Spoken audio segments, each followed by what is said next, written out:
não sei se chamam de polêmicos, poleminhos. Você apaga isso mesmo, hein, João Flávio?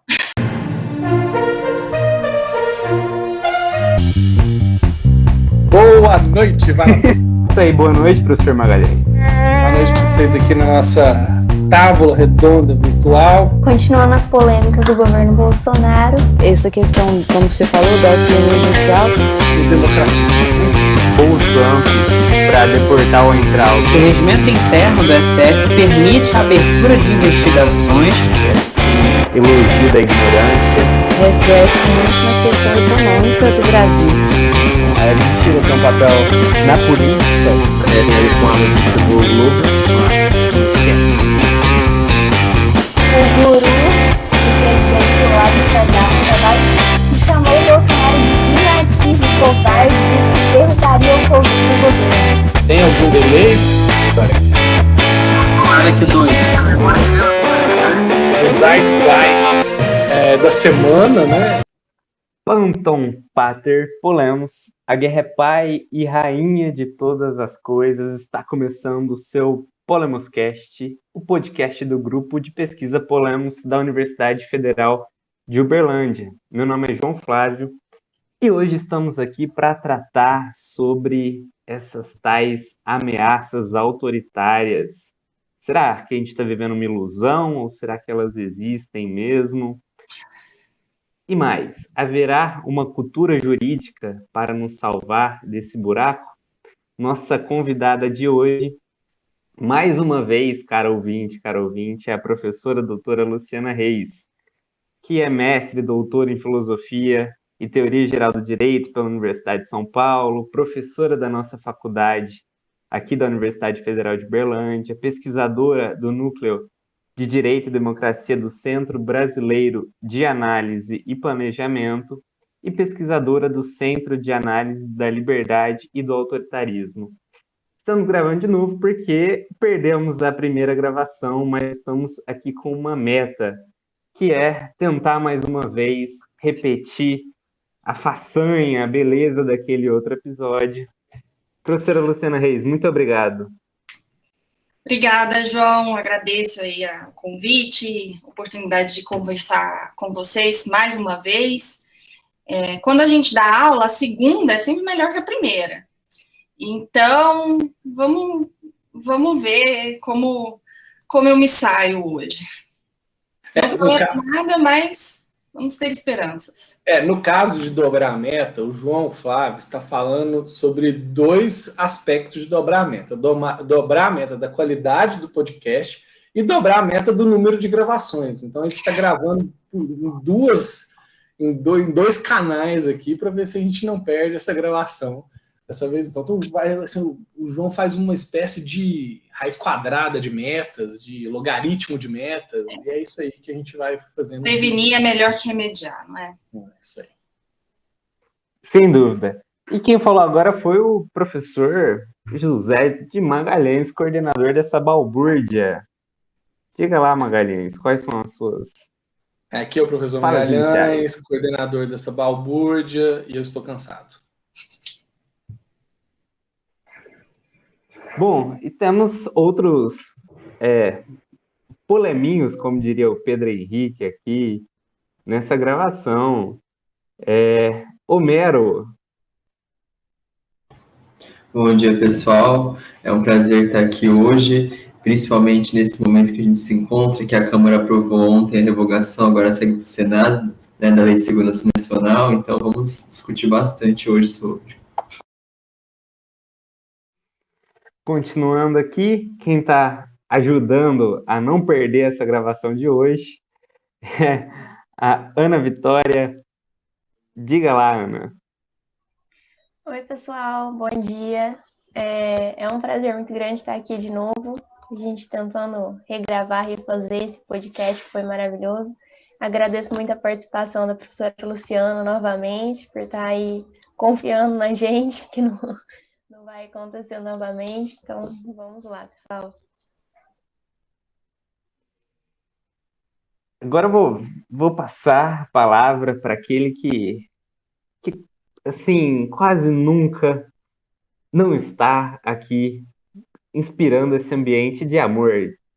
Fale, Mateuzinho. Tô rindo, eu tô muito engraçado. Olá, amantes. Olá, amantes do saber. Corta, ok. Bom, é ele que vai editar, né? Então. Tá vendo? Eu já tenho até a postura. Corta. Beleza, tô não. Olá, amantes do saber absoluto. Saudações aos poleminhos. Saudações à professora Luciana. E é isso. Por favor, Pedro Henrique Azevedo. Bom dia, boa tarde, boa noite, telespectadores. Aqui é o Pedro Henrique e eis um juízo de fato. Esse aqui para o João Flávio. Nada encoraja tanto ao pecador como o perdão. William Shakespeare. O Pedro sempre com as melhores palavras, nos momentos mais exatos. E aqui uma denúncia. Também um juízo de fato, como o Pedro sempre gosta de falar. Não passa uma semana no grupo de WhatsApp do Polemos sem que Pedro elogie a professora Luciana. Eis um juízo de fato. Temos uma situação de inveja aí que deixa o Magalhães cansado. Ele mesmo assumiu que está cansado aí. Agora, eu não sei se ela caiu, porque as ameaças autoritárias à transmissão dela estão presentes. Luísa Dantas, você nos escuta? Oi, gente, estou de volta aqui. Estou muito feliz da gente estar gravando de novo com a professora Luciana. Quando eu tive a notícia que o nosso podcast não tinha sido gravado, eu pensei que esse episódio não existiria. Então, me deixa muito feliz. Eu fiquei pensando muito, professora, sobre como recomeçar esse podcast. E tem uma imagem no livro 1984, do George Orwell, que é perguntado lá como seria a imagem do futuro, e uma determinada passagem diz que o futuro seria uma bota permanentemente pressionando a cabeça humana. E aí eu fico pensando muito o que está nos pressionando hoje, ou qual será essa bota que está sobre nossas cabeças. Nossa pergunta inicial para incitar aqui, que nos inquieta, é que se esse repertório das vivências brasileiras com ataques às instituições democráticas, elogios à ditadura militar de 1964, nós estamos diante de uma nova roupagem desse autoritarismo no Brasil, e assim, nós estarmos regravando aqui, vou dizer que é como assim, erramos, mas ainda temos esperança de alguma maneira. Professora. Bom, João, a gente sempre pode olhar as coisas de dois lados, né? O Brasil foi sempre um país autoritário, tentando estabelecer a democracia, ou foi sempre uma falsa democracia, tentando disfarçar o autoritarismo. Mas a sua pergunta é muito difícil, porque autoritarismo é um termo muito em voga e muito polissêmico, né? Então, quando você fala de uma nova roupagem do autoritarismo no Brasil, a gente precisaria entender do que a gente está falando, né? Se a gente pensa em autoritarismo como um efeito das instituições, né, de forma geral, certamente a gente nunca deixou de ter algum nível de autoritarismo no nosso país, mesmo no que pode ser considerado o ápice da nossa democracia, durante o ápice da chamada Nova República, do pós-1988. Se a gente considera autoritarismo um traço de personalidade das pessoas, certamente também nenhum país nunca, nenhuma democracia nunca vai estar livre desse traço que às vezes pode estar mais no subterrâneo, às vezes pode emergir, né? Então, quando a gente fala de nova roupagem do autoritarismo, talvez a gente precise especificar, né, o que a gente está querendo designar. Eu acho que, certamente, a gente faz parte hoje, nosso país está inserido num contexto global, um contexto que não é só nosso, de crise das democracias, né? Então, eu acho que, falando de maneira muito abstrata, a gente certamente vive uma crise da democracia, e aí a gente precisa falar um pouco sobre como é a nossa democracia, como ela está se desenvolvendo, o que ela pode vir a ser, né? Pensando que a democracia brasileira é especialmente recente, e também, por ser especialmente recente, é especialmente frágil, né? Então, eu acho que a questão da nova roupagem do autoritarismo talvez precise ser examinada por meio da questão qual o tipo de crise de democracia que a gente tem aqui no Brasil. Quais são as ameaças às nossas instituições que realmente configuram essa crise, né? Então, a gente precisaria especificar por aí, né, essa nova roupagem. Acho que aí a gente pode ir conversando um pouco mais especificamente sobre isso. Eu vou só aqui dar um exemplo, tá? Do que eu estou pensando quando eu falo isso. Quando a gente vivia o ápice do constitucionalismo pós-guerra, no mundo e no Brasil especialmente, levantava-se uma ideia. Será que a gente não está agigantando muito o poder judiciário? Será que essa ideia de uma jurisdição constitucional super alargada não pode ser uma ameaça à democracia?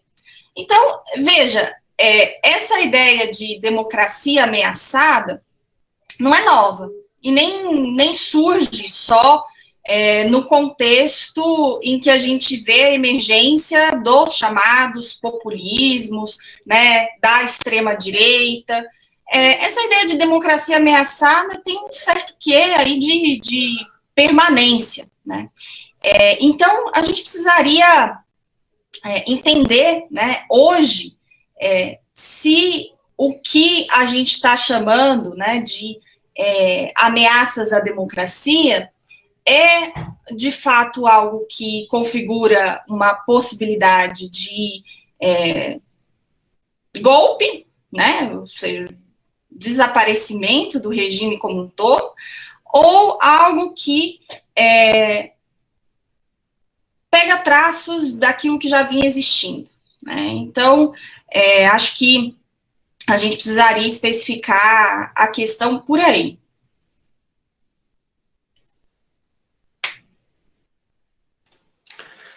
Eu acho que a Luciana faz algumas distinções que são muito, muito importantes para a gente pensar, inclusive porque quando a gente está falando de um regime democrático, diferente de um regime oficialmente, digamos, ditatorial, autoritário, em que a diferenciação e a difusão do poder são digamos, bloqueadas, né? No regime democrático, a diferenciação e a difusão do poder é expandida, né?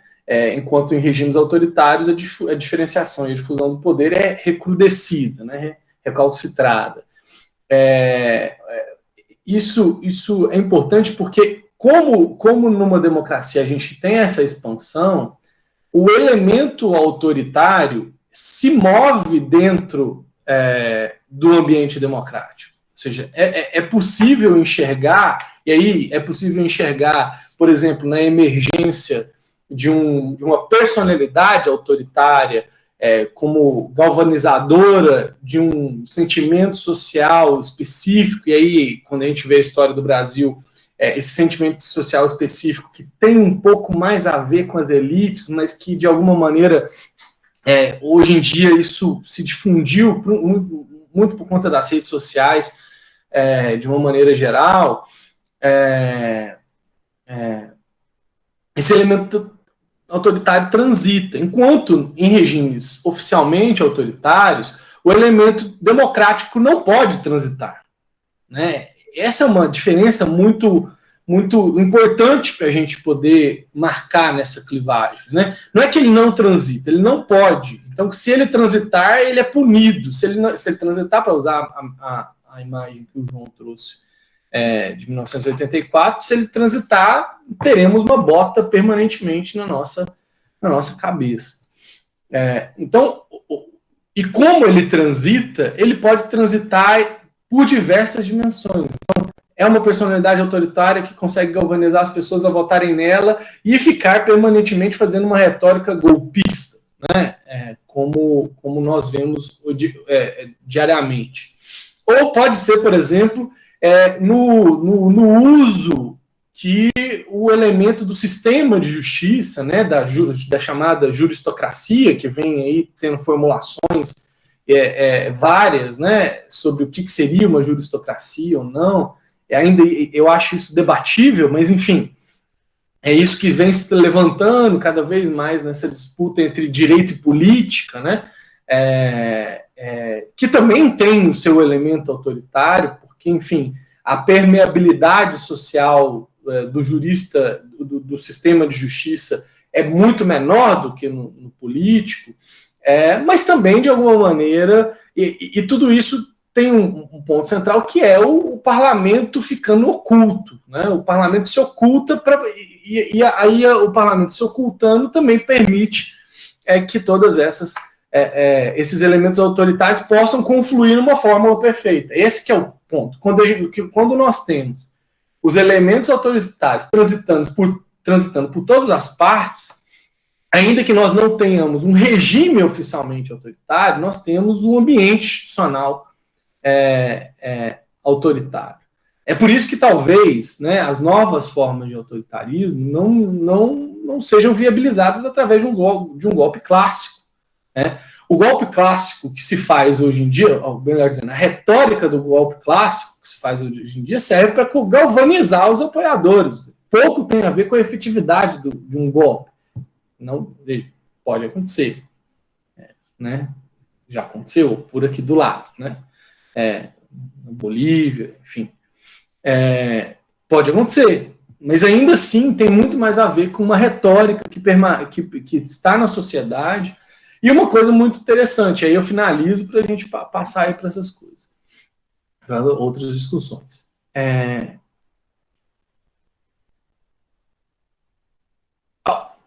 O autoritarismo que tinha nas elites algo muito presente, né, como lideranças, né?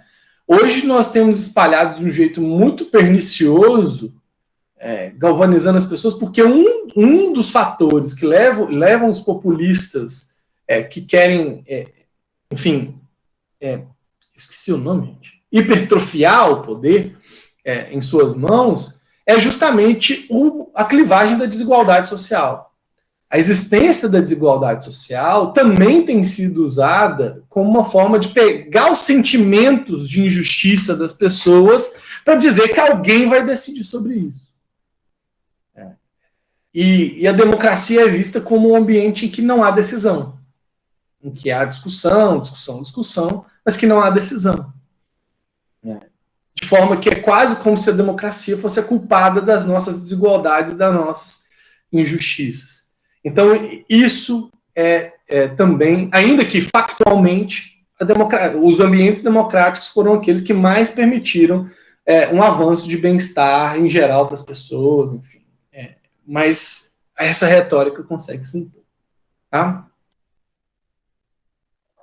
Professora, partindo dessa ideia que o professor Magalhães estava falando da transitoriedade de práticas autoritárias dentro de regimes democráticos, é especialmente assustador para alguém que estuda direito perceber como as instituições que nós passamos a defender tão aguerridos, como a própria Constituição, podem disfarçar práticas autoritárias. Estar vigilante a isso, a esse uso arbitrário de categorias do direito para legitimar qualquer tipo de coisa, é uma tarefa permanente e necessária.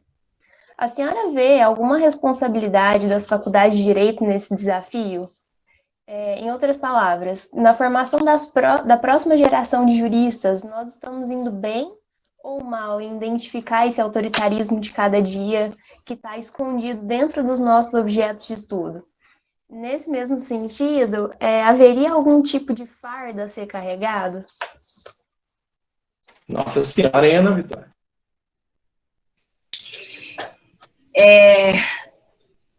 Acho que a formulação que o Zé faz sobre a circulação de elementos autoritários, né, é muito feliz porque capta justamente esse aspecto insidioso do autoritarismo, que não se revela só na existência de instituições per se autoritárias, como os atos institucionais na ditadura, ou como uma lei de segurança nacional, né?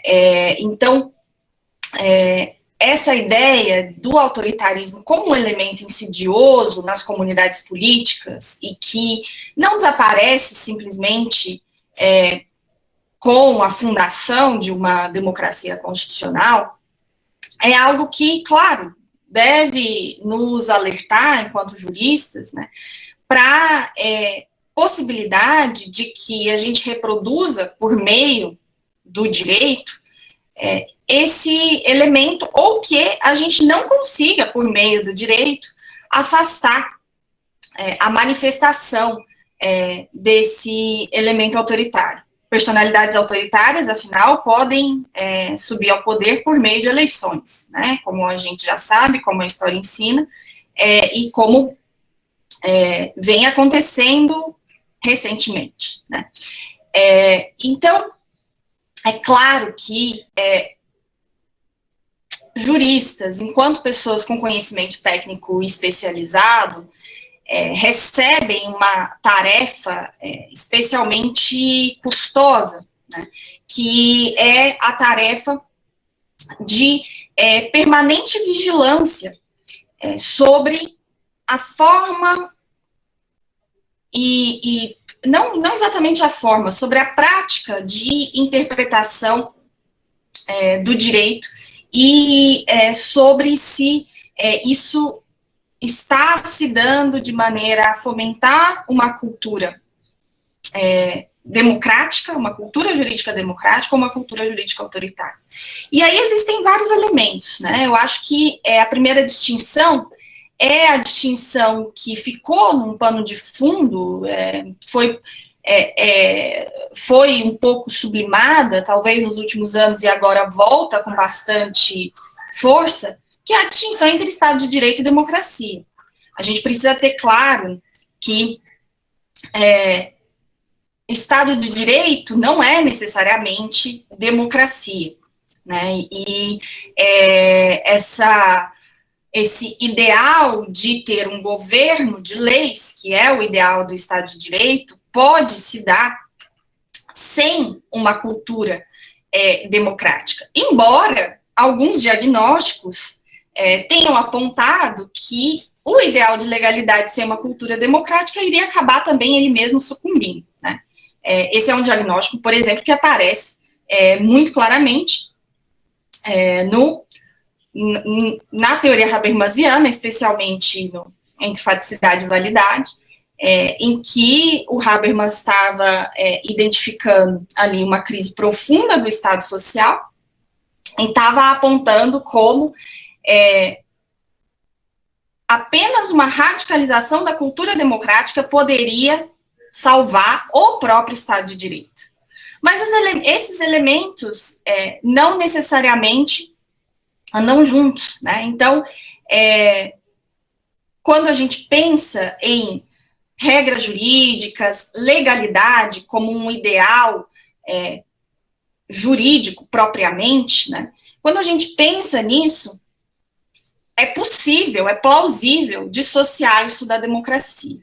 E a nossa tarefa, me parece, se a gente aceita que o próprio ideal de legalidade pode sucumbir sem uma cultura democrática radical, se a gente aceita isso, se a gente enxerga isso como um diagnóstico plausível, a nossa tarefa é sempre buscar fomentar a cultura democrática por meio das instituições jurídicas.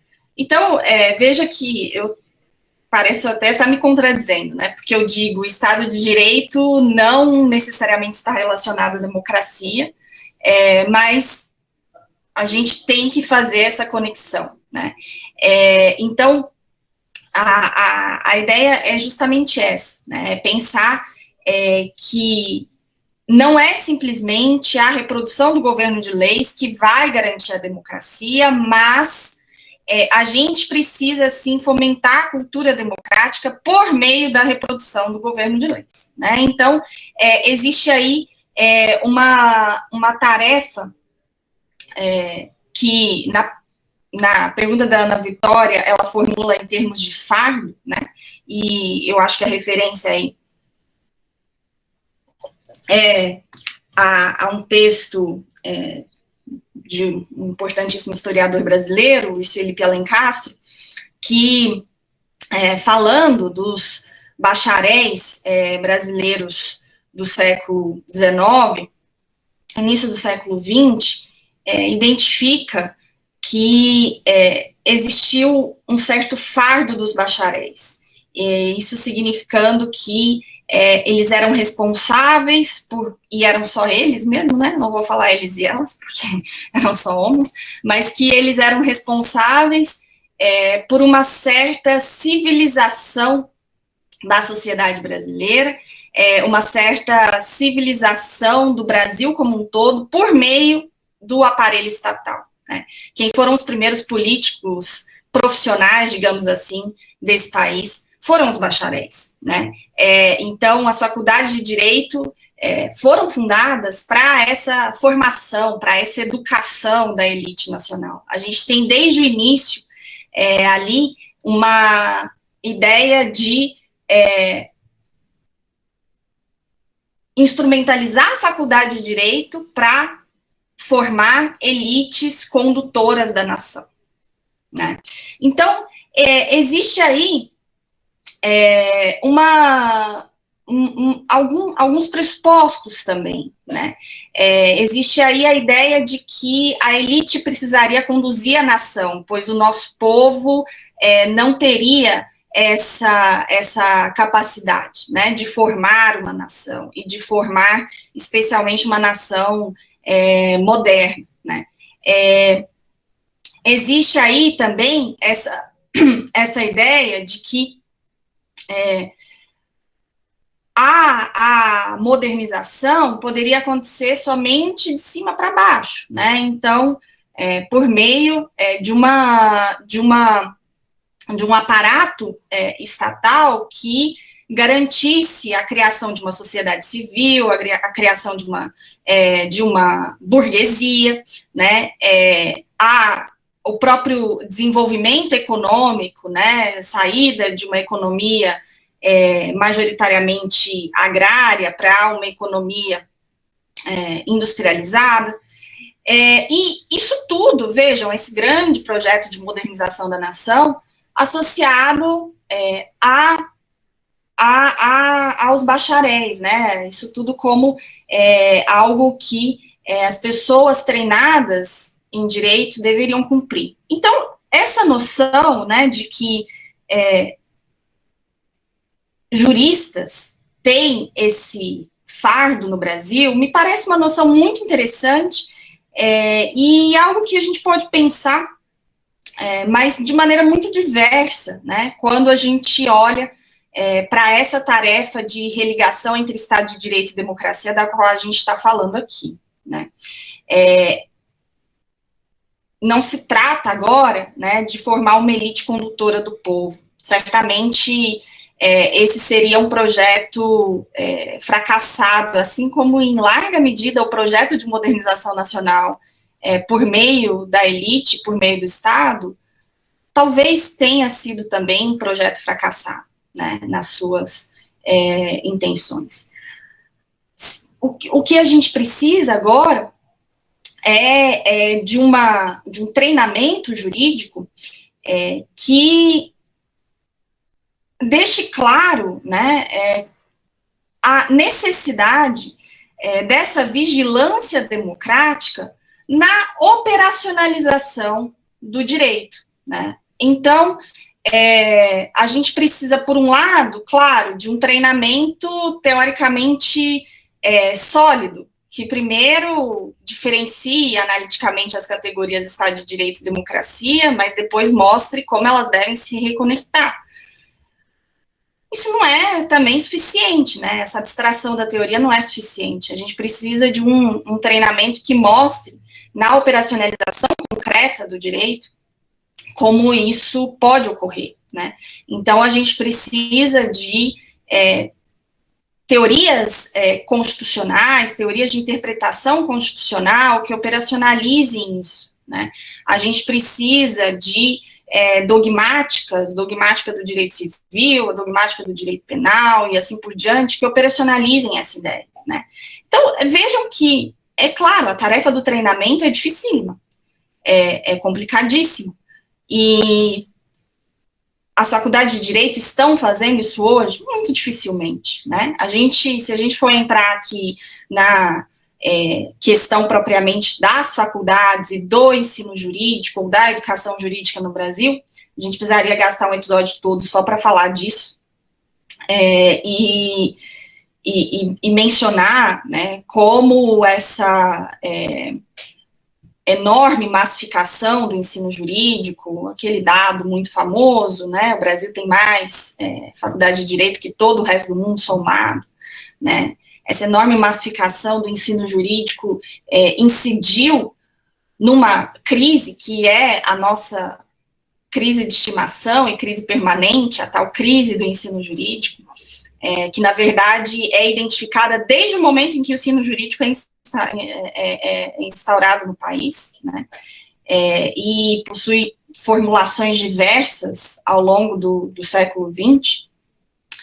A gente precisaria pensar como essa massificação incidiu nisso, incidiu na forma como os currículos da faculdade de Direito são pensados. A gente precisaria falar da cultura dos concursos, né, que é uma verdadeira cultura nas faculdades de Direito, entre discentes e entre docentes, né, e como isso traz elementos dificultadores para esse tipo de formação da qual eu falei, uma formação que conecta a teoria abstrata à operacionalização concreta, né, uma formação que não seja apenas uma coisa ou apenas outra.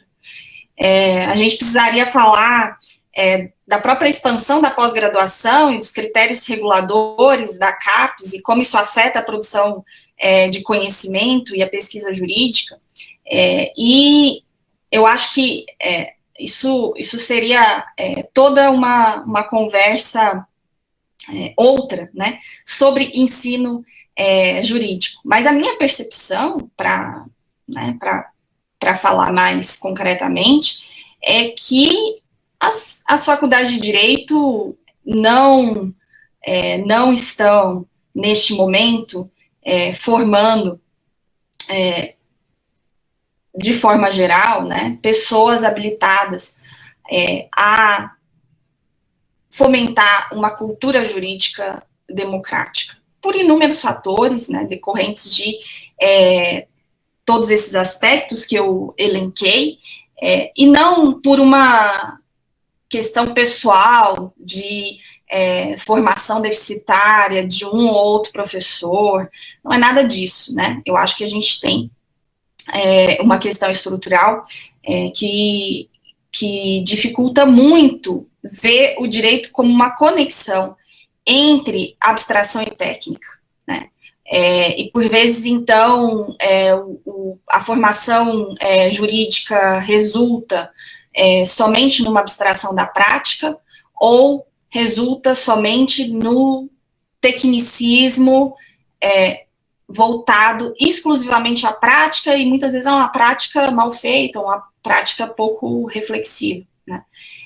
Essa conexão entre abstração e prática deveria ser o ideal, né, de todos os currículos jurídicos, mas é muito difícil a gente conseguir isso na realidade concreta, nas estruturas que a gente tem hoje, né. Por outro lado, não acho que a gente precise cair num pessimismo extremado, né. Eu acho que existe um processo de aprendizado em curso, né, que pode nos conduzir ou que talvez esteja já nos conduzindo, né, a uma democratização da nossa cultura jurídica, né. Eu acho que esse processo de aprendizado se manifesta em vários processos específicos, como a aproximação das faculdades de Direito a outras faculdades de Ciências Humanas, né, a conexão do saber jurídico a outros saberes. Acho que isso é um processo que se intensificou muito, né, no século XXI, né, da maneira como eu vejo a história da cultura jurídica brasileira, se é que a gente pode falar na existência dessa história, mas da maneira como eu vejo, eu acho que existe um ponto de inflexão importante, que, se a gente for encontrar um marco institucional, seria a inclusão da sociologia jurídica nos currículos da Faculdade de Direito, lá no meio dos anos 90, né? Acho que isso proporciona a criação de uma cultura acadêmica nas faculdades de Direito, que busca conectar o saber jurídico aos saberes de outras ciências humanas, né? E, é claro, imprescindível, né, falar que a gente teve um processo de redemocratização, e um processo de redemocratização é algo que traz marcas muito profundas para a cultura jurídica, né. Um processo de Assembleia Constituinte é um momento muito poderoso, é um momento muito potente, né. Essa ideia de fundação de uma república traz, evidentemente, uma noção, talvez, mais viva, né, do que seja a produção democrática de direito. Então, a gente tem um processo de aprendizado iniciado com a redemocratização, que se manifesta nos novos movimentos sociais no Brasil, que começam a usar linguagem de direitos, né, não que não usassem antes, mas esse processo se intensifica e começa a repercutir muito no nosso poder judiciário, né. A gente tem um processo de multiplicação de direitos, né, de demandas por reconhecimento que se expressam em direitos, e muitos desses direitos passam a ser reconhecidos, né, em boa medida no poder judiciário, em alguma medida também na própria produção legislativa, né. Então, esses são processos de aprendizado, falei de um interno, mais interno à academia jurídica, né, e de outro mais externo. Eu acho que esses são processos de aprendizados importantes que estão em curso e que trazem, né, um sentido de algo valioso que a gente, enquanto juristas, pode perseguir, né? E não acho que esses processos estão interrompidos ou estão pausados pelo momento de crise que a gente vive, né? Eles continuam em curso. Então, eu acho que a gente precisa se atentar a essa dinâmica, né, de democratização do direito que continua em curso, né? Essa crise democrática não tem a capacidade de simplesmente pausar todas essas dinâmicas, né? Professora, antes de passarmos para outra pergunta, uma passagem do texto do professor Rafael Maffei, que ele fala sobre a ilusão do jurista apolítico, né?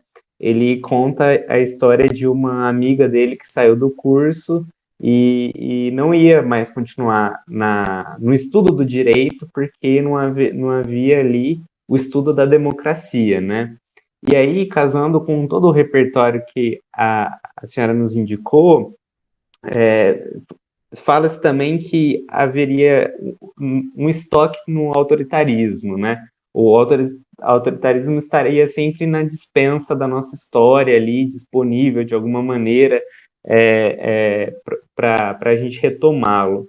E aí eu fiquei pensando se, na verdade, também não seja esse jurista político que está sempre à disposição ali, né, para participar tanto dos regimes democráticos, que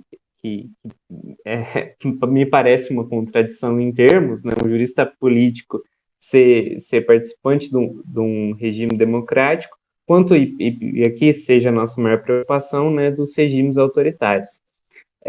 O Pedro, você já quer fazer a sua pergunta por nossa questão do tempo?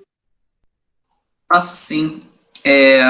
Professora, e eu acho que isso está muito relacionado ao que a gente estava discutindo sobre as faculdades de Direito, né? Porque essa é uma palavra que nos remete à ciência jurídica, né? E à teoria do direito brasileira, mas como um todo. A concepção dogmática do direito, ela muitas vezes foi invocada como um obstáculo para a compreensão da legitimidade do direito, ou da função legitimadora do direito. E durante muito tempo essa crise ela esteve dirigida ela esteve relacionada com aquela outra crítica, né, dirigida ao ensino do direito. E como a senhora apontou na sua tese de doutorado, talvez essa inquietação ela demonstre como que o direito democrático ele não pode ser apreendido apenas como aquilo que é posto por uma autoridade, né? Então eu gostaria que a senhora falasse um pouco mais sobre isso. Por que falar de democracia e direito é falar sempre de um direito em disputa, né? De que forma nós, juristas, podemos empoderar como algo positivo e não sufocar as controvérsias, os desacordos do direito?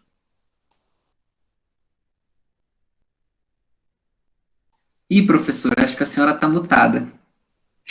Vocês fazem perguntas bem fáceis, todas tranquilinhas de responder.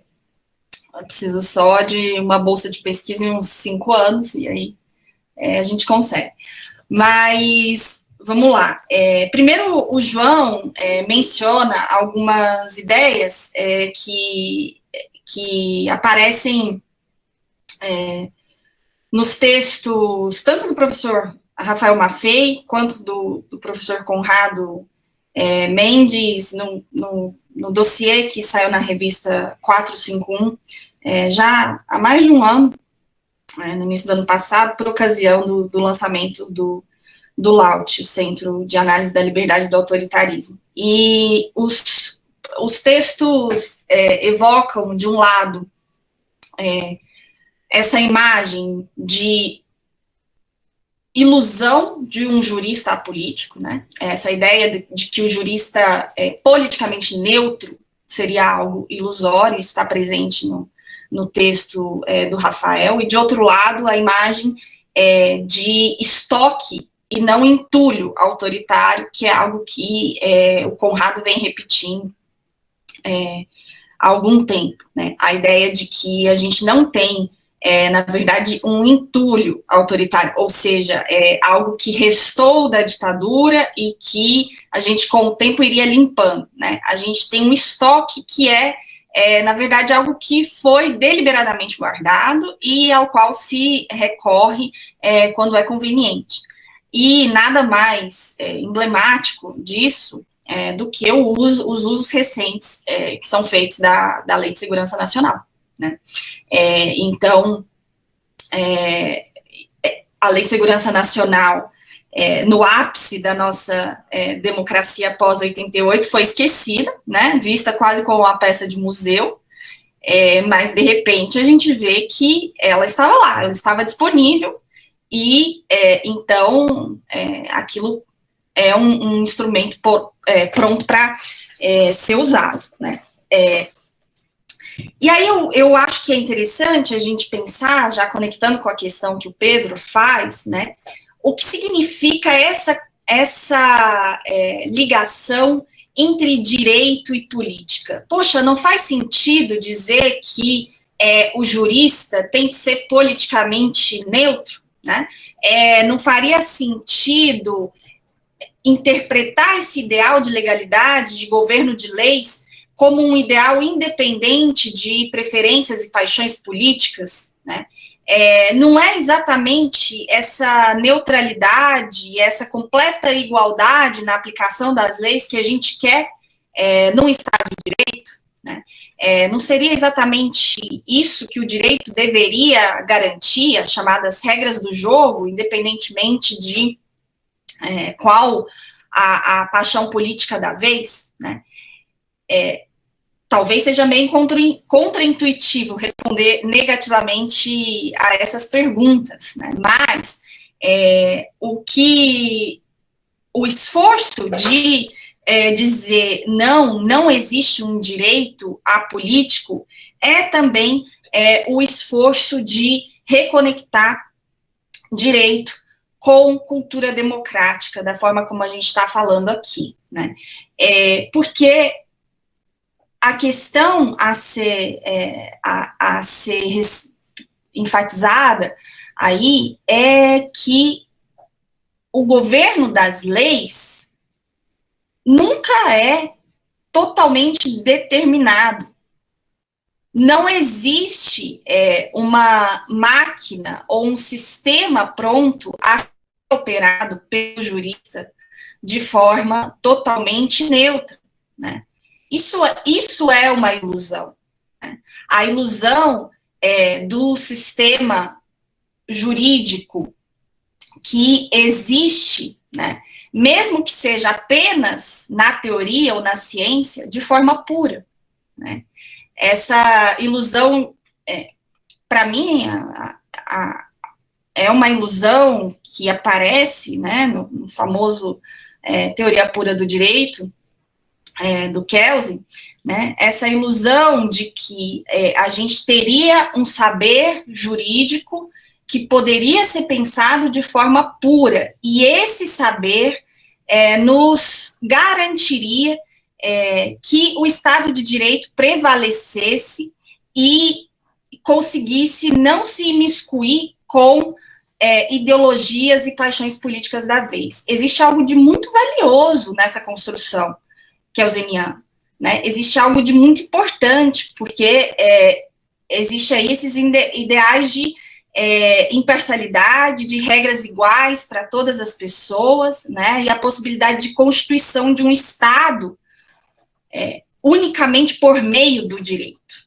né? Então, a identificação entre Estado e direito é algo de muito fascinante no Kelsen, né? E traduz uma visão realmente do direito enquanto esse aparato, acho que aparato é uma palavra interessante, né? Enquanto esse aparato apto a ser usado de forma neutra, em certo sentido neutra, pelos juristas. Isso é um ideal importante, isso é um ideal que teve o seu valor de maneira, enfim, retumbante no estabelecimento das democracias no pós-guerra. Mas, quando a gente percebe que o Estado não esgota a vida política de uma comunidade, a gente percebe que talvez seja difícil considerar o direito ou o saber jurídico nesse ideal de neutralidade, né? Porque é próprio desse aparato jurídico ou das regras de direito um nível muito grande de indeterminação. É próprio de qualquer regra que se estabeleça que ela possa ser interpretada, debatida, disputada, não só internamente ao Estado, mas também externamente a ele, né, na sociedade civil. Então, as democracias criam esferas públicas vibrantes e fazem emergir, né, uma sociedade civil e pessoas que começam a se ver como cidadãs sob um Estado de Direito e começam, então, a disputar os significados da própria legislação, dos próprios termos que existem na legislação, né? Desde termos muito abstratos, como igualdade, dignidade, liberdade, né, liberdade de expressão, liberdade de crença, até instituições muito mais concretas, né, como, por exemplo, casamento. Todas essas... todo o material que constitui o direito, enquanto legislação, enquanto decisão judicial, enfim, enquanto decisão administrativa, todo esse material está aberto a essas disputas, né, que se dão dentro e fora do próprio Estado. E isso não é um processo que possa ser extirpado da nossa existência política, né? Não existe nenhuma maneira de a gente criar um sistema jurídico que seja o ideal perfeito de alguém que gostaria de aplicar esse sistema com completa neutralidade, né? Não existe, não tem como a gente fazer isso, né? Talvez, eu acho que nem com inteligências artificiais, né, a gente seria capaz de ter um sistema de regras tão específicas e tão adequadas a cada caso, né. Então, o que a gente passa a ter, né, nesse processo histórico de estabelecimento das democracias, do pós-guerra, do constitucionalismo do século XX, a gente passa a ter, talvez, uma mudança na forma como o valor da legalidade, o valor do Estado de Direito é encarado, né? Será que o valor primordial da legalidade é fazer uma regulação certeira e eficiente? Ou será que o valor primordial da legalidade é garantir de forma abstrata a igual consideração de todas as pessoas e a igual participação de todas as pessoas naquilo que vai regular suas próprias vidas, né? Ou seja, a ideia de que as pessoas têm condições de fazer as próprias regras pelas quais elas vivem. Se a gente começa a interpretar o ideal de legalidade dessa segunda maneira, a gente percebe aí a emergência dessa conexão forte entre Estado de Direito e democracia, né? E aí a gente percebe que no âmbito da ciência do direito, né, do saber jurídico, não faz mais sentido a gente considerar que direito é apenas aquilo que deriva de uma autoridade socialmente investida de poder, né? Ou politicamente investida de poder formal, né?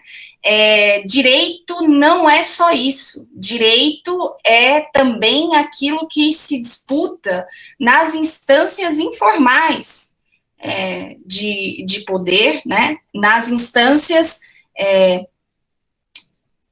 de discussão que são múltiplas e até fragmentadas, né, numa democracia.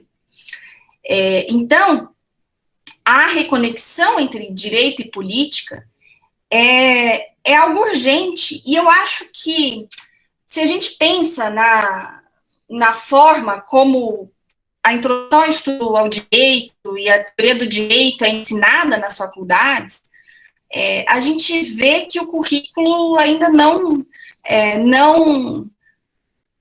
deu conta, né, de formatar essa reconexão, né. Eu vejo, né, como o ideal do positivismo jurídico, o ideal de segurança, de regulação eficiente, de garantia de igualdade, por meio de uma aplicação, não de uma aplicação, mas de garantia de igualdade por meio de um sistema jurídico coerente e completo, né, eu vejo como esse ideal teve o seu valor e teve a sua relevância, mas hoje me parece que o processo histórico não nos autoriza mais a permanecer nesse ideal de legalidade, né? E aí, como introduzir o conhecimento jurídico nas faculdades? É difícil, porque é muito fácil partir da ideia de sistema, né? É muito fácil partir da ideia de norma jurídica, né? Uma vez eu estava num evento com o professor Tércio Sampaio Ferraz, e ele falou exatamente isso. Por que a gente ensina Kelsen no primeiro ano de graduação? E ele disse, porque é fácil, né? É didático. Não que o texto do Kelsen seja fácil, porque não é, né? Mas a visão que ele dá do que é o direito é uma visão que tem um certo didatismo, né? Eu vou apresentar aqui o direito como uma pirâmide de normas, um sistema escalonado, né? Em que a norma inferior é uma aplicação da norma superior. Existe aí algo palpável e didático que as pessoas podem se referir, né? E, claro, o direito é também isso, né? É claro que existe um sistema jurídico, eu não sou maluco de negar que exista, né? Esse sistema de normas ou de regras jurídicas, ele existe, é claro que ele existe. A gente tem, né, a nossa legislação, a gente tem as nossas decisões judiciais, a gente tem a nossa Constituição, né, isso tudo é letra escrita em papel, e tá lá, e a gente pode ler, isso existe. Mas não é só isso que existe, né, não é só isso que existe. Não existe só o artigo 5º da Constituição, né, existem inúmeras organizações na sociedade civil interpretando o artigo 5º da Constituição, né, dando as suas concepções do que aquilo significa, né. Não existe só a letra ali garantindo a liberdade de crença ou a liberdade religiosa, né. Existem organizações interpretando isso, e hoje existe a sociedade civil organizada de direita e conservadora interpretando isso, querendo garantir esse direito na concepção que eles acham mais adequado no Supremo Tribunal Federal, por exemplo, pedindo para que sejam liberados cultos no meio da pandemia. Então, isso tudo é direito, né? Como ensinar essa coisa múltipla, complexa, disputada, indeterminada, para quem entra na faculdade? É um desafio muito grande, né? É uma dificuldade muito grande. Então, eu acho que com o tempo, né, os currículos das faculdades vão se adaptar, e especialmente, eu falo tanto, né, da teoria geral do direito, da introdução ao estudo do direito, claro, porque é minha área, né, mas todas as disciplinas propedêuticas, as disciplinas introdutórias do curso, né, precisariam atentar a isso, porque, aí para finalizar, mas o meu diagnóstico é que os primeiros anos da faculdade de Direito são aqueles anos de instrução, de treinamento nas teorias abstratas sobre o direito, né, ou sobre a sociedade, ou enfim. E aí os anos posteriores são os anos de treinamento técnico da prática. E as coisas estão desconectadas, e não poderia ser assim, né? Existe prática na teoria, existe teoria na prática. Então, essa reconexão das propedêuticas com as dogmáticas é fundamental. E aí, estou me lembrando aqui que o Pedro perguntou sobre dogmática, e se vocês me permitem, eu vou falar mais um pouquinho sobre isso. A ideia de um conhecimento dogmático sobre o direito não é necessariamente a nossa inimiga, né, nessa reconexão entre direito e democracia, né? Porque a gente pode pensar na dogmática como aquele conhecimento de operacionalização na prática jurídica de teorias abstratas. O que vai diferenciar a dogmática é justamente o caráter de ser operativa, né? É essa ideia de que ela tem de fornecer soluções, né? Ela tem de fornecer respostas. Então, se a gente enxerga a dogmática por esse lado, né, é claro que ela é necessária, porque o direito tem de oferecer respostas, né? Ele tem de ter uma solução para as controvérsias da sociedade. E aí me parece que pessoas que entram na faculdade de Direito e têm muito interesse sobre disciplinas propedêuticas e gostam de ciências humanas em geral, né, acabam talvez se afastando da faculdade, se afastando do conhecimento dogmático, né, se afastando dessa ideia de que o direito tem que fornecer respostas, né, e indo estudar algo como, né, ciência política, ou sociologia, ou história, né, e outra disciplina correlata ao direito. E esse saber é super importante, ele é super valioso, né, mas a gente não pode continuar mantendo essa cisão, né, entre juristas acadêmicos abstratos e juristas praticistas meros técnicos, né. Então, eu acredito que superar essa cisão, né, seja um ponto fulcral para a gente, né. Mas é difícil, é muito complicado,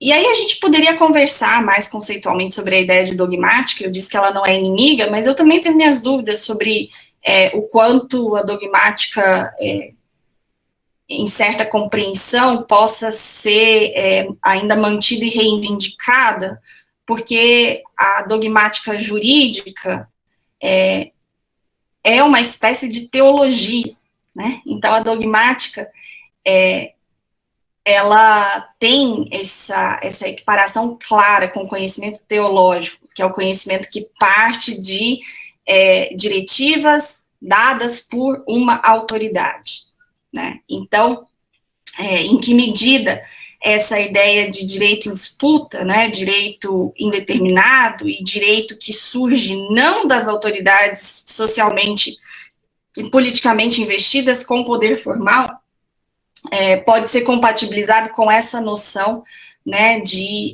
dogmática como conhecimento que parte da autoridade, né. Eu não sei, isso é uma questão conceitual difícil, para a qual eu não tenho uma resposta agora, mas, de qualquer maneira, o que me parece é que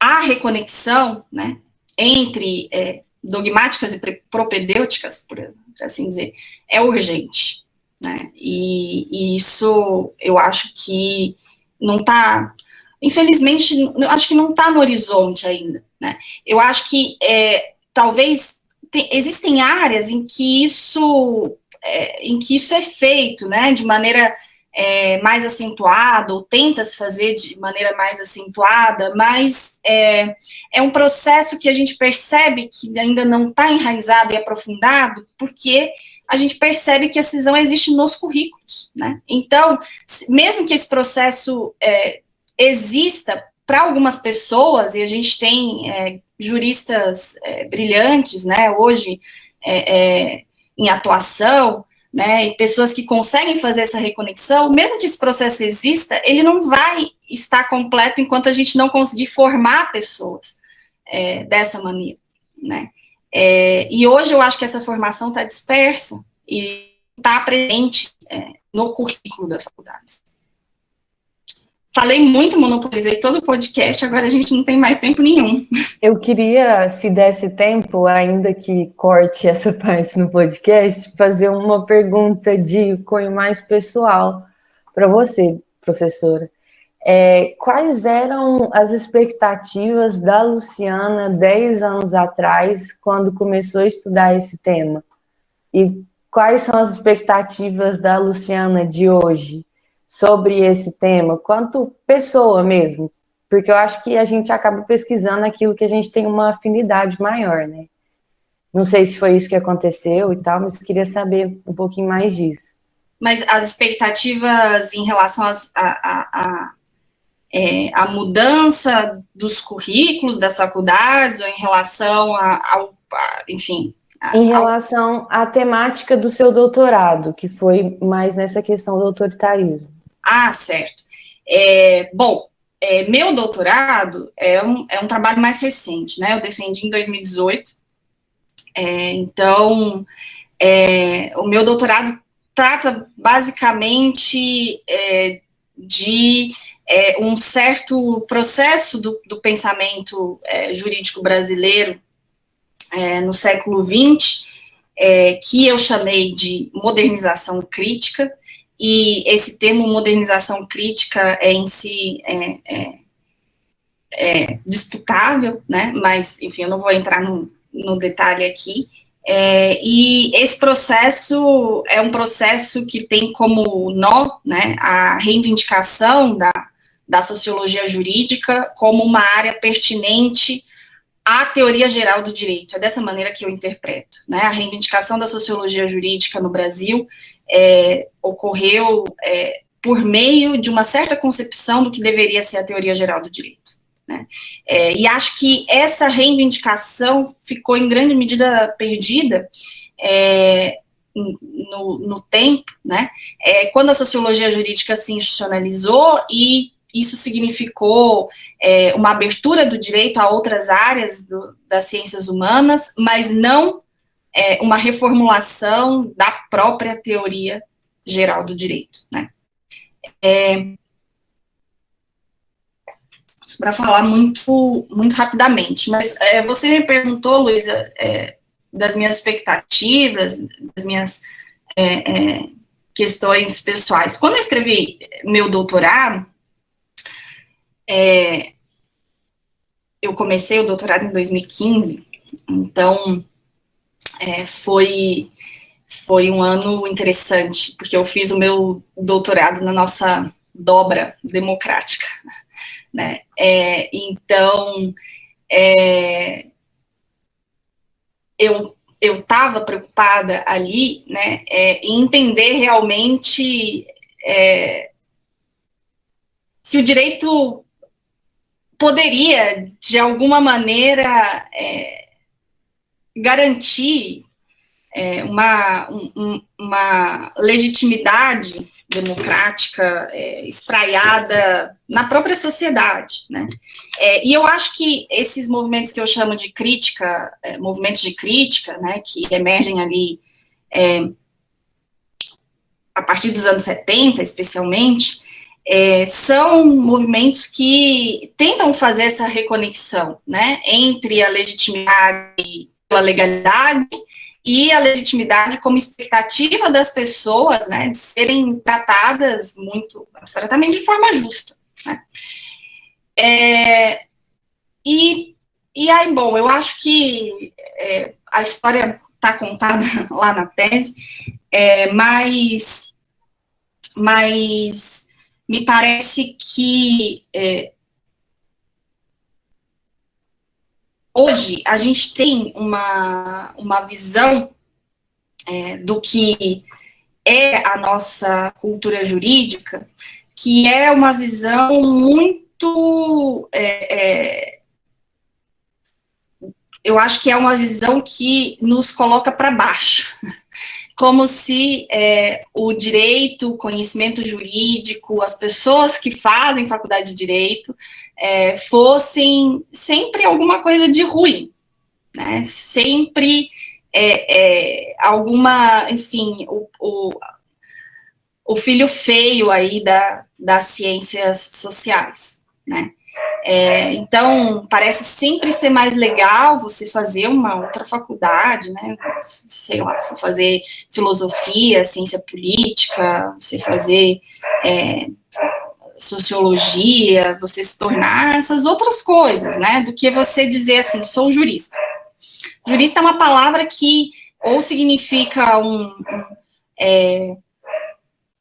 uma dignificação emblemática, uma coisa meio honorária, né, de pessoas até mais velhas, né, ou tem esse significado meio empolado, né, ou tem um significado pejorativo, né, de tipo, esse pessoal aí que não entende nada de política, de sociedade, de economia, de cultura, de história, né. A gente é esse pessoal. E muitas vezes a gente internaliza essa imagem, né, enquanto a gente está na faculdade de Direito. E a gente internaliza esse sentimento de inferioridade, né, porque na verdade é isso, né, de que a gente, por mais que nós tenhamos interesses, né, nessas disciplinas, e por mais que nós, na verdade, estudemos essas disciplinas, né, e, enfim, nos aprofundemos em algumas dessas temáticas, sempre vai estar faltando algo para a gente, se a gente não sair do direito e for para essas outras disciplinas, né. E isso, para responder a sua questão, Luísa, foi algo que sempre me incomodou, né, porque eu, desde o início da faculdade, eu sempre achei a teoria do direito fascinante, e não qualquer coisa, a teoria do direito, né, não a filosofia em geral, embora, claro, a filosofia seja a disciplina que pessoalmente mais me fascina, mas a teoria do direito é fascinante, né, e eu acho que teorias do direito podem ser fascinantes, né, que é uma área que mexa mais com a noção de justiça, especialmente a noção de justiça retributiva, do que o direito civil, a responsabilidade civil. Não é fascinante você estudar isso no âmbito do direito civil? Né? Não é fascinante você pensar em segurança pública, processos de securitização da sociedade, né? Encarceramento em massa? Não é fascinante você pensar isso no interior do direito penal? Então, assim, eu acho que, por vários motivos, esse complexo de inferioridade é muito interiorizado, né, entre as pessoas que fazem a faculdade de Direito, e faz com que muitas alunas e muitos alunos acabem saindo, né, da área e indo para outras áreas, também porque, se aí a gente for falar da pós-graduação, né, também porque os programas de pós-graduação em Direito, né, oferecem, talvez, coisas muito específicas, né, eles oferecem excelentes programas, oferecem, talvez, apenas aquele lado do treinamento na teoria abstrata, né, ou, enfim, a pessoa nem tem acesso a um excelente programa de pós-graduação, né, e acaba tendo que ir para outra área. É claro que existe gente que tem afinidade mesmo com outras áreas, eu não estou condenando ninguém, pelo amor de Deus, mas eu acho que esse é um traço no qual a gente precisa pensar. E aí eu não estou falando de... veja, eu estou falando de um conjunto de pessoas bem específico no interior da faculdade de Direito, né?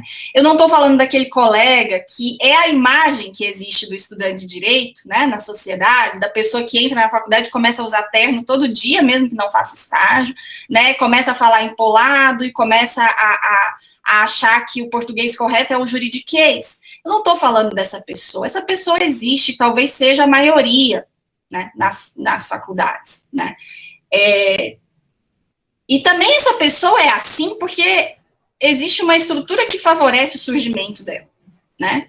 Existe a tal cultura dos concursos, exige uma sociedade, enfim, que valoriza esses cargos, né, no nosso país, enfim. Eu não estou falando dessas pessoas, né? Eu estou falando de um grupo de pessoas que só quem faz faculdade de Direito sabe quem é e conhece, né? Se ouvintes de outras áreas ouvirem isso e falar, nossa, mas o que essa doida está falando? Todo mundo metido na faculdade de Direito, todo um bando de gente arrogante, que se acha mais que os outros, que se acha sabe tudo. Pois existe essa imagem, né? Existe, talvez ela tenha alguma pertinência, né, para falar de boa parte, enfim, para falar de uma parte dos discentes, né, mas não são só essas pessoas que existem, né, nas faculdades, e não são só essas pessoas que existem enquanto juristas formados também, né, existe esse outro grupo, né, que acha que o direito é interessante, que existe algo de valioso em entender o direito, em ser treinado em direito, mas que se sente inferiorizado porque talvez esse saber jurídico nunca tenha, né, no Brasil, se consolidado, né, como essa disciplina valiosa, né. Ele sempre foi, talvez, só visto como um instrumento de opressão, né, que de fato ele foi durante muito tempo, ou então como, se não um instrumento de opressão, ou então como uma mera ilusão, né, ou como um conto da carochinha, e as pessoas que acreditam nisso seriam ingênuas, né, ou seriam iludidas. Eu acho que quem acha que acredita, quem acha que pessoas que consideram o saber jurídico algo de valioso, as pessoas que menosprezam isso que são iludidas, né? Que são ingênuas. E essas pessoas que menosprezam isso abrem espaço, a meu ver, né, para instrumentalização aí desse saber para tudo que de fato não é bom, para o autoritarismo, né, para as opressões, para todas essas coisas que a gente gostaria de evitar. Professora, nossa, acho que a senhora conseguiu fechar de uma maneira tudo que nós discutimos aqui. Eu sei que nós estamos tomando muito o seu tempo, mas nós temos mais 2 quadros, se for possível. Se não for possível, a senhora fala basta, que aí o Mateuzinho depois corta aqui. O nosso próximo quadro não poderia deixar, né, sempre de falar isso, que eu sou obrigado a falar o nome desse próximo quadro, que foi dado pelo professor José de Magalhães. A senhora estava falando muito sobre nos treinar, sobre uma formação e um estudo dentro do direito. E esse próximo quadro visa justamente, a gente está querendo saber quais são suas experiências de estudo, os métodos que a senhora utilizou durante a trajetória, os hábitos que a senhora cultiva, né? E o nome do quadro é Fala que eu estudo! Essa é para você, professor Magalhães. Legal, João. Eu vou tentar ser breve, embora seja uma dificuldade minha. Mas essa questão dos métodos de estudo, acho que é muito importante, mas também não pode ser fetichizada como uma necessidade, enfim, imprescindível, que, na verdade, acaba sendo uma coisa que oprime as pessoas, né? Então, eu acho que cada um... eu acho que a coisa do método de estudo é realmente muito particular, né? E o mais importante é cada pessoa se atentar para os seus modos, as suas rotinas, o seu jeito, a sua particularidade, e a partir disso achar o caminho que mais lhe parece conveniente, né? Eu sou contra impor uma rotina rígida, né? Por exemplo, de pedir para os meus orientandos e orientandas me enviarem sumários de forma periódica, ou me enviarem fichamentos, se eles não estão acostumados a fazer fichamento de texto, né? Eu acho que cada um desses métodos tem o seu valor, né? A questão é que a gente não pode achar que um deles serve para todos, né? Então, particularmente, para mim, eu sou uma pessoa que trabalha muito com leitura e anotação, né? Não necessariamente fichamento, mas eu trabalho muito com a ideia de ler o texto de uma forma organizada, de uma forma estruturada. Meus alunos sabem o que eu quero dizer com isso, né? A ideia de fazer uma leitura estrutural como primeira leitura do texto, e tentar, né, nesse momento dessa primeira leitura, realmente enxergar o fio da meada daquilo que o autor tá argumentando, né? Eu gosto dessa expressão, o fio da meada, porque todo texto começa em um lugar e vai para outro, e você precisa entender o caminho que ele faz, né? E esse caminho, ele tem um mapa, né? Por mais que às vezes seja difícil achar esse mapa, mas ele existe, né? Então eu tento fazer esse tipo de leitura. E aí, claro, isso é uma prática, né? Você não aprende isso na abstração, você só aprende fazendo, né? E lendo cada vez mais. Então, eu tenho muita atenção a esse momento da leitura, e aí com a prática, enfim, com as segundas, terceiras leituras que você vai fazendo, você vai conseguindo fazer comentários em cima do texto, né? E depois reunir aquilo, né, como algo, enfim, às vezes como novas ideias acerca daquele texto, né.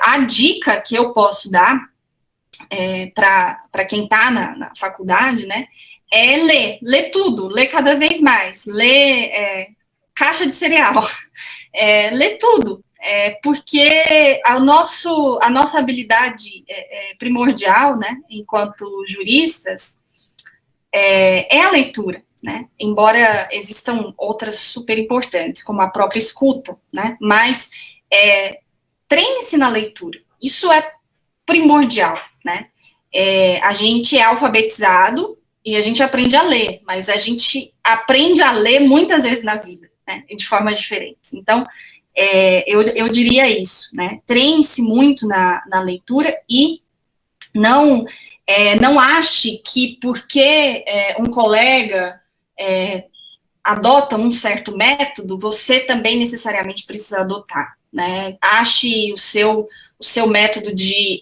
anotação, de organização, que faça sentido para você, tá?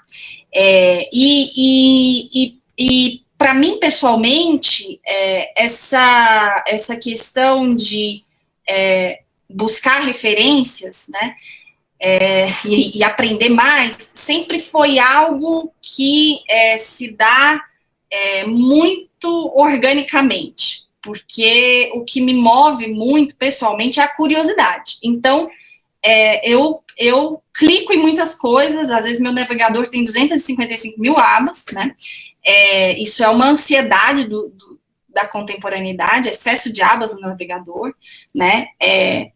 Mas fiquem tranquilos, deixa as abas lá, um dia vocês vão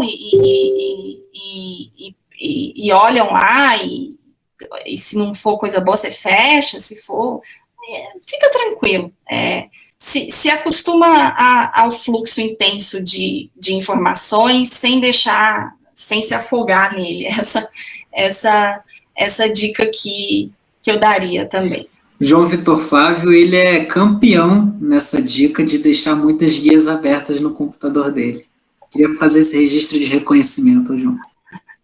E nós estávamos conversando sobre isso aqui hoje, antes de iniciar o podcast, que eu falei pro Magá, eu falei assim, Magá, eu não posso mais mandar print da tela do meu computador pro Pedro, porque a curiosidade dele de saber o que eu estava vendo é gigantesca, ele fica olhando, mas por que você estava vendo isso? Então, assim, é admirável. Mas... Aliás, eu só coloquei, preciso explicar, né? Só coloquei o Matheus de fundo por conta do olhar de ódio do editor, quando o João falou que ia ter mais 2 quadros. Imagino que a professora também esteja ansiosa para almoçar. Professora, mas... Eu estou tranquila, gente. Para a gente finalizar, a senhora que estudou lá em São Paulo, quando a gente foi criar esse quadro, eu morei em São José do Rio Preto também, e lá tem muita gíria pô, né? Pô, e nós precisamos fazer um quadro de indicação de leitura. Aí, o nome do grupo é Polemos, lá no núcleo de fundamentos da nossa faculdade, a gente sentado numa mesa, o Pedro vai lembrar disso, que era Pedro, eu e Magá, isso lá, final de 2018. Aí eu falei, vamos colocar Lemos pra gente falar das nossas... E o que a gente lê. Gente, quanto mais o João explica o título dos quadros, mais ele passa vergonha. É impressionante. Mas eu acho que faz parte da estrutura do Polemos um nível de vergonha. Mas lá, Pedro, quais são suas indicações? Olha, eu tô até um pouco desnorteado. Porque, assim, depois de hoje, que, assim, não tem nem o que falar. É a segunda vez que a gente grava e a segunda vez que eu falo que é o meu episódio favorito do Polemoscast. Então, assim, se continuar gravando, eu vou atualizar semanalmente o meu episódio favorito. Ficou super diferente, né? Não teve nada a ver. Enfim, eu sou meio... Não, eu gostei, eu adorei. Então, assim, minhas indicações, eu vou repetir as indicações que eu fiz no primeiro Polemoscast. São 2 séries, uma em língua inglesa e uma brasileira. Nenhuma delas fala diretamente sobre democracia e autoritarismo, só que eu acho as 2 super pertinentes, assim. A primeira delas é Chernobyl, da HBO, e a segunda delas é Dr. Castor, sobre um bicheiro futebolista carnavalesco do subúrbio carioca, chamado Castor de Andrade. E eu não sei como é que o Brasil ainda não conhece essa figura tão reveladora sobre o Rio de Janeiro, mas talvez sobre o Brasil também. Então, ficam essas 2 recomendações. Eu acho que as 2 mostram bastante coisa, né? Chernobyl, não preciso nem falar. Assistir Chernobyl hoje é um balde de água gelada. E olha que Chernobyl não foi feito pro ano passado, né? Acho que Chernobyl já tem uns 2 anos. Mas ficam aqui as minhas recomendações audiovisuais, porque eu sei que vem muita recomendação literária aí. Bom, Homero, faça suas recomendações. Bom, eu vou repetir a recomendação do último podcast, que é sobre o autoritarismo no Brasil, da Lilian Schwartz. Muito obrigado. Luísa Dantas. Luísa, você falou que tentaria colocar uma planta no seu fundo em homenagem ao fundo mais belo da Universidade Federal de Uberlândia, e talvez se a gente fizesse um concurso aí das universidades brasileiras, mas não conseguiu, Luísa. Ai, gente. Eu falei mesmo que ia tentar e acabei não roubando uma plantinha da minha mãe. Fica para a próxima e eu assaltar lá o jardim dela. Mas eu vi que quase passou um parente aí atrás. Durante a gravação hoje. Para variar, né, gente? As minhas participações, elas são marcadas pela participação de todos os membros da minha família também. Mas a minha indicação... às vezes, né? Corta. Mas a minha indicação vai ser sobre um filme que eu assisti esse último final de semana para relaxar em relação a eventos acadêmicos, que é o filme da história do Ray Charles, que leva o nome dele, que é Ray, que conta... É um filme longo, de 2h30, mas que conta a trajetória dele, é muito legal para aprender e conhecer outros meios. Ana, quais são as suas indicações? Bom, a minha indicação, eu vou repetir da gravação anterior também, que foi uma indicação um pouco melindrosa na gravação, porque a gente estava discutindo bastante sobre a crítica do direito, enfim, eu vou indicar aqui a Ciência Jurídica e Seus Dois Maridos, do Luiz Alberto Bará. Para mim, de todas as discussões que nós tivemos aqui hoje, tudo que a gente ouviu da professora, a questão da crítica do direito sim, é precioso para mim, e esse texto ele é muito gostoso de ler. O Vará, ele sabe manejar muito bem a crítica de um jeito até um certo ponto cômico, né? Então fica aqui minha indicação, e já de antemão agradecer a professora novamente por participar. Eu concordo com o Pedro, esse é o meu mais novo episódio favorito. Obrigada, professora. Mateuzinho, nosso editor. Ai, Pedro, João, Pedro. Foi horrível isso que você fez hoje, Pedro, horrível. Para mostrar minha indignação aqui, pessoal. Eu achei engraçado porque esse episódio ele foi muito diferente, assim, do que o primeiro. E tanto que eu mudei o texto que eu recomendei. Eu vou recomendar um outro que eu achei super a ver, que é um ensaio do Claude Lefort. A gente está lendo Claude Lefort, professor Luciano. E tem um ensaio dele, que é o primeiro, que abre o livro Pensando Político, Ensaio sobre Democracia, Revolução e Liberdade. O ensaio chama A Questão da Democracia. Por que eu estou indicando ele?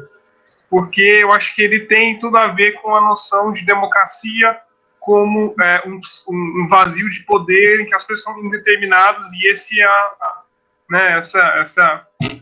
esse é o fio condutor. Assim. Eu acho que tem tudo a ver. Enfim, é isso que eu...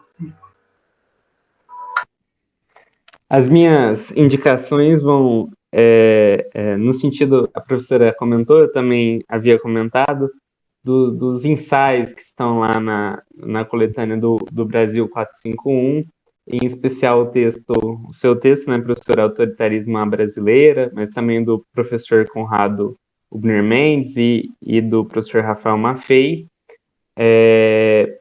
Professora, e já vou passar para as suas indicações também, e eu gostaria de ressaltar, eu até disse isso uma vez para a senhora, e acho que, bom, a gente brinca muito aqui no Polemoscast, porque a gente busca construir um ambiente que seja confortável, apesar das adversidades que a gente vive no Brasil. Mas eu tenho muito a agradecer a senhora por estar na nossa universidade, e eu falo isso como alguém que assistiu suas aulas. Eu não fui obrigado a assistir suas aulas, mas eu assisti porque eu sei que a senhora, assim como muitos outros professores, professor Magalhães, professor Raoni, professora Daniela Cruzara, Rosa, poderia citar vários outros aqui, contribuem para construir uma faculdade diferente, assim. E eu sou um sonhador e um amante dessa faculdade nossa, que nunca foi minha primeira opção, mas eu guardo ela no meu coração de uma maneira, assim, muito preciosa. Então, eu só tenho a agradecer, porque a senhora coloca nas suas aulas, com um rigor único, uma construção de uma faculdade diferente. E tá falando aqui com a senhora no Polemos Cast é um privilégio e também acho que de alguma maneira é muito marcante na nossa trajetória aqui.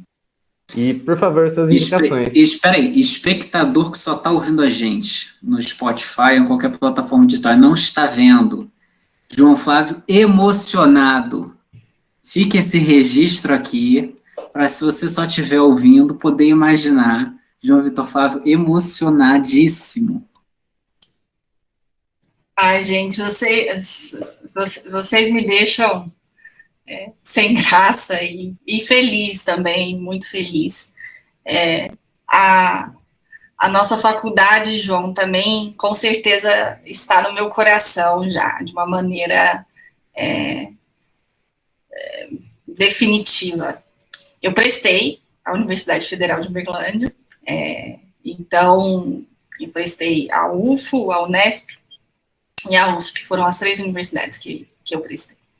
E foi por pouco que eu não estudei aí também, porque meu pai não queria deixar eu me mudar para São Paulo, porque eu estava me mudando na louca, não conhecia ninguém, e não tinha nenhum parente, não tinha nada.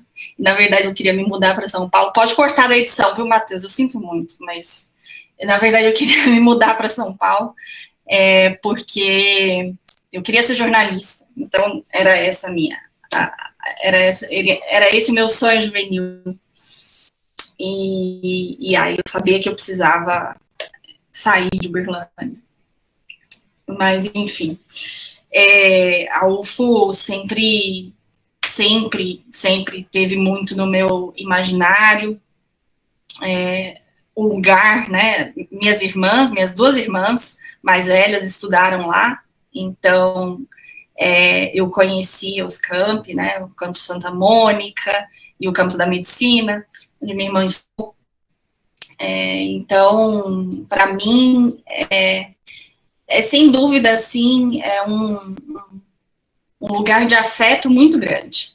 E é muito doido voltar ao UFO, depois que eu fiz graduação, mestrado, doutorado, fora, e voltar ao UFO foi uma coisa tão, não sei, foi reconfortante, assim, meio como estar voltando para casa, e eu não esperava, assim, todo esse amor, na verdade.